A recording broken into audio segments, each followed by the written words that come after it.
Hi అండి. ఈరోజు మనం 30 సైజ్ నార్మల్ బ్లౌజ్‌కి షేప్ బెల్ట్ ఎలా మార్క్ చేసి కట్ చేయాలో చూద్దాం. ముందుగా మనకి షేప్ బెల్ట్‌కి సరిపోయేంత క్లాత్ తీసుకోవాలండి. తర్వాత మనం బ్యాక్ పార్ట్ కటింగ్ చేసుకున్నాం గదండీ! ఈ బ్యాక్ పార్ట్ ఎంతుందో అంత వెడల్పు షేప్ బెల్ట్ తీసుకుందాం.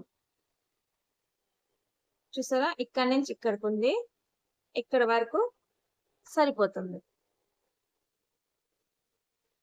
ఇక్కడ మనం ఒక లైన్ వేస్తున్నాం.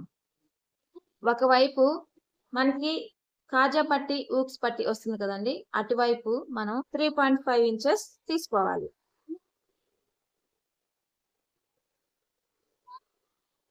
అలాగే సైడ్ జాయింట్ల దగ్గర 3 ఇంచెస్ తీసుకోవాలి.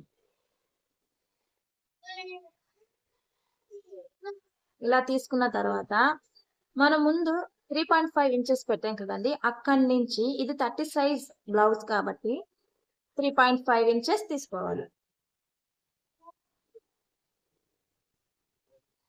ఇక్కడ ఒక లైన్ వేద్దాం. ఇప్పుడు ఇక్కడి నుంచి 2.5 ఇంచెస్ తీసుకున్నాం. ఇక్కడి నుంచి ఇక్కడికి, ఇక్కడి నుంచి ఇక్కడికి మార్క్ చేసుకుందాం.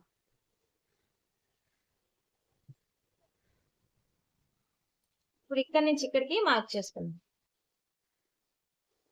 ఇప్పుడు దీన్ని మనం కట్ చేసుకుందాం.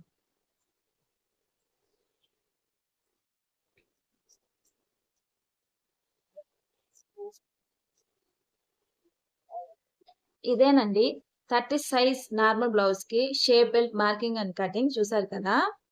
ఇప్పుడు మనం నెక్ కి మెడ పీసులు కట్ చేసుకున్నాం.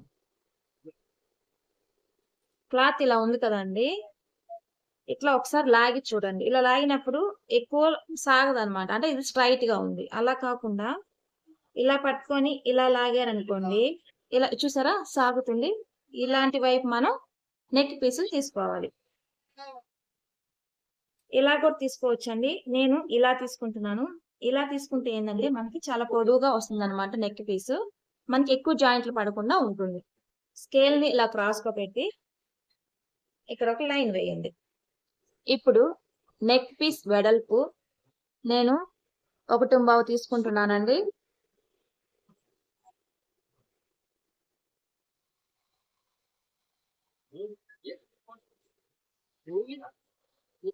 ఇప్పుడు ఒక లైన్ వేద్దాం.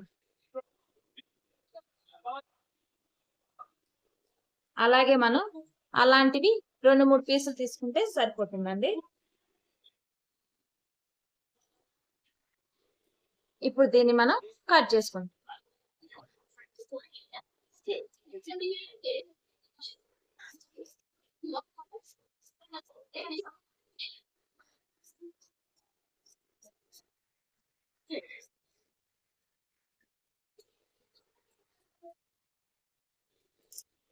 ఇవేనండి మెడ పీసులు. ఇదేనండి 30 సైజ్ నార్మల్ బ్లౌజ్ కి షేప్ బెల్ట్ ఎలా మార్క్ చేసి కటింగ్ చేయాలో చూసారు. అలాగే మెడ పీసులు ఎలా మార్క్ చేసి కటింగ్ చేయాలో చూసారు. ఇప్పటి వరకు 30 సైజ్ నార్మల్ బ్లౌజ్ మార్క్ చేసి కటింగ్ చేసుకున్న పార్ట్స్ ఇప్పుడు చూద్దామండి. ఇది బ్యాక్ పార్ట్. బ్యాక్ పార్ట్ కి మనం బ్యాక్ బెల్ట్ వేస్తాం కదండి, అది. ఫ్రంట్ పార్ట్, ఫ్రంట్ పార్ట్ కి షేప్ బెల్ట్, హ్యాండ్స్, మనం నెక్ కి మెడ పీసు జాయిన్ చేస్తాం కదండి, అవి. మనం కాజా పట్టి, ఊక్స్ పట్టి కుట్టాలి కదా, ఆ పీస్ అండి ఇది. ఇంతటితో 30 size normal blouse marking and cutting complete అయ్యిందండి. నెక్స్ట్ క్లాస్ లో స్టిచ్చింగ్ స్టెప్ బై స్టెప్ ఎలా చేయాలో చూద్దాం.